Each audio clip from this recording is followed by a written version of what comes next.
Have you ever wondered why you do the things you do? What if I told you that a lot of our behaviors, from checking our phones to working for a paycheck, can be explained by a simple principle discovered by a man who taught pigeons to play ping pong? Today, we are diving into the fascinating and often controversial life of B.F. Skinner, the architect of behaviorism. He wasn't just a psychologist, he was an inventor, a philosopher, and a man who believed he had found the key to engineering a better society. Stay with me as we uncover the story of the man who put behavior under the microscope. Burrhus Frederick Skinner, or Fred as his friends called him, was born in 1904 in the small railroad town of Susquehanna, Pennsylvania. His childhood was, in his own words, warm and stable. His father was a lawyer, and his mother a strong homemaker. Young Fred was a tinkerer, an inventor. He built roller skate scooters, steerable wagons, and even a device to separate ripe from unripe elderberries. He dreamed of being a writer, an artist, a creator. After graduating from Hamilton College with a degree in English literature, he tried to make it as a novelist. He even built a small study in his parents' attic to write. But inspiration didn't strike.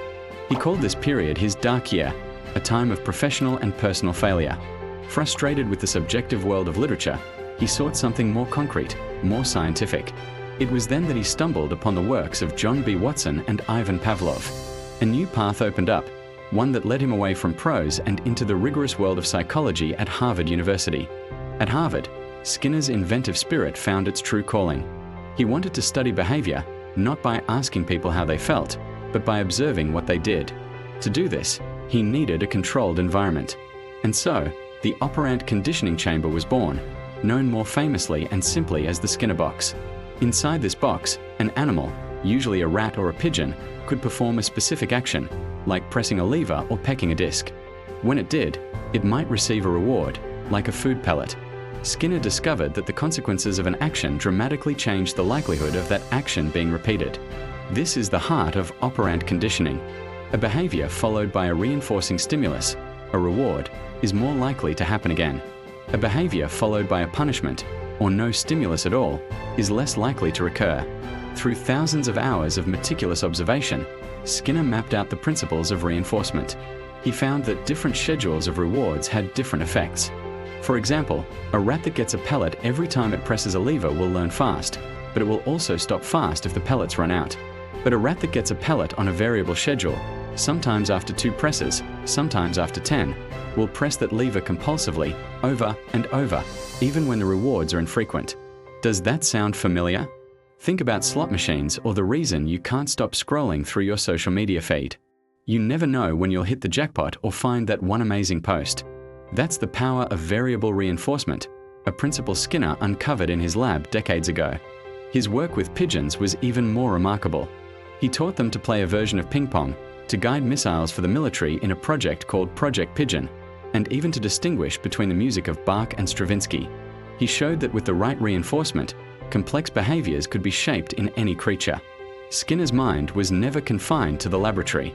He was an inventor at heart, always looking for practical applications for his science. When his second daughter was born, he applied his principles to child rearing. The result was the air crib, or as it was sensationally mislabeled, the baby in a box. It was essentially a temperature-controlled, soundproofed, and easily cleaned crib designed to provide a safe and comfortable environment for an infant. The baby didn't need restrictive blankets and could move freely. Despite the media frenzy and rumors that his daughter grew up psychologically damaged, which he vehemently denied later in life, the air crib was simply a tool designed for convenience and safety. His other famous invention was the teaching machine. Skinner was appalled by the inefficiency of traditional classrooms. A teacher gives a lesson, asks a question, and maybe one student answers. What about the rest? Are they learning? Skinner's machine presented students with information in small, sequential steps.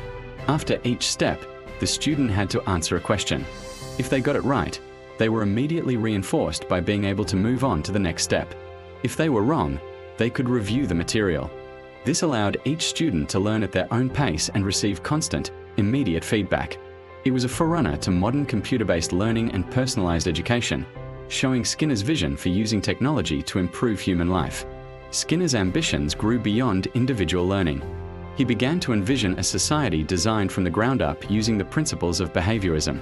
In 1948, he published a utopian novel called Walden 2.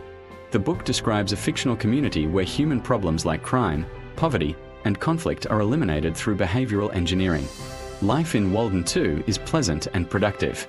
People work only a few hours a day, pursuing art, science, and leisure. Children are raised communally, shaped by positive reinforcement to become cooperative and happy citizens. There is no competition, no jealousy, no greed. To many, this sounded like a paradise. To others, it was a terrifying vision of a world without free will, a controlled society where individuality is sacrificed for stability. He further explored these controversial ideas in his 1971 non-fiction book, Beyond Freedom and Dignity. Here, Skinner made his most radical argument. He claimed that our cherished concepts of freedom and dignity are illusions. We believe we are free agents making conscious choices, but in reality, our behavior is determined by our genetic makeup and our history of environmental reinforcement. He argued that to solve the world's pressing problems, war, pollution, overpopulation, we must stop blaming individuals and instead start designing our culture, our environment, to shape more desirable behaviors. This book made him a public intellectual, but also a target. Critics accused him of wanting to create a totalitarian state, of denying human spirit and autonomy. Skinner, however, saw it differently. He believed that by understanding the causes of our behavior, we could finally be truly free from the chaotic and often destructive influences of our unplanned environment. B.F. Skinner continued to work, write, and defend his ideas until the very end. He taught at Harvard for many years, influencing generations of psychologists. He was diagnosed with leukemia in 1989, but he didn't stop. Just 8 days before he passed away in 1990, he delivered a keynote address to the American Psychological Association, standing frail, but firm at the podium, making a final, passionate case for the science he had pioneered. So, what is Skinner's legacy? It's complex and polarizing. On one hand, his principles of operant conditioning are foundational to many fields. Applied behavior analysis, or ABA, is a direct application of his work and is one of the most widely used therapies for children with autism. His ideas on reinforcement are used in education, animal training, organizational management, and even in the design of the apps on your phone. On the other hand, his social philosophy continues to make us deeply uncomfortable. The idea that we are not the masters of our own destiny challenges our most basic sense of self. Was he a brilliant scientist who offered us tools to build a better world? Or was he a misguided visionary whose ideas threatened the very essence of what it means to be human? Perhaps the answer is a bit of both. B.F. Skinner forced us to ask difficult questions about ourselves, and whether you agree with his answers or not, his work undeniably shaped our understanding of why we do what we do. He was the architect of behavior, and we are all, in some way, living in the house he designed. Thank you so much for joining me on this deep dive into the life of B.F. Skinner. If you found this fascinating, make sure to hit that like button and subscribe for more stories about the minds that shaped our world. I'd love to know your thoughts in the comments below. Is Skinner's vision a utopia or a dystopia? Let's discuss. See you in the next video.